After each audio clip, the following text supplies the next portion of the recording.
So listen, in just the last couple of minutes, we are getting some new reaction from Shein after a group of influencers faced backlash for going on a brand trip with the company, which, as you probably know, has been under fire for a while now over alleged human rights abuses. A lot of people buy Shein because it's cheap, fast fashion. It's fashionable stuff you can get for not a lot of money. With some of these social media stars posting glowing reviews after touring Shein's facilities in Guangzhou, China. Listen to how influencer Dani Carbonari talked about the trip. China trip has been one of the most life-changing trips of my life. Shein is just such a developed and complex company, and it was so beautiful to see firsthand. So that post is not on Carbonari's Instagram page anymore, but there's lots of comments on her other posts saying she's tone deaf, saying she made a mistake and should take accountability.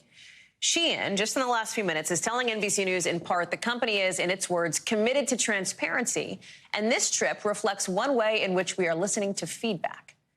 The backdrop to all of this, what's happening here in Washington and beyond, with concerns from Congress and others that Shein's low prices come at too high a cost for the environment, for the workers, for designers.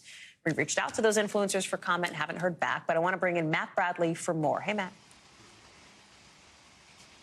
Hey there. So, I mean, what we're talking about here is a company that offers really good products, really attractive products at an extremely low price. So if you're a fashionista, you definitely know about Shein. But the real dust up here with all of these influencers is that they were given a trip. They were given a paid trip all the way to Guangzhou, China. And the reaction, a lot of people on social media are saying, is tone deaf. And you mentioned that reaction that we just got from Shein just within the last hour or so. And, you know, they said that this was a genuine experience, that they're learning.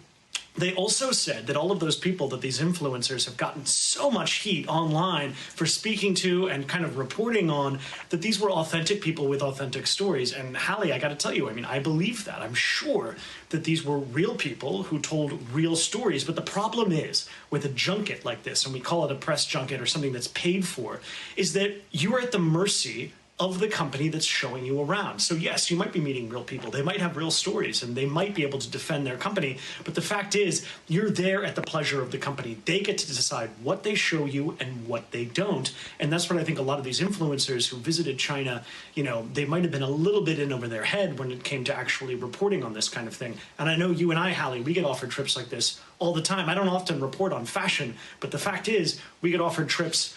Everybody's got their hands out. They want that good publicity. And the reason we don't do them is because we are at the mercy of the people who are funding and paying for those trips. They get to show us whatever they want. And that's why they're facing all this online anger.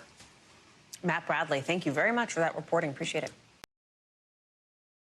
Thanks for watching our YouTube channel. Follow today's top stories and breaking news by downloading the NBC News app.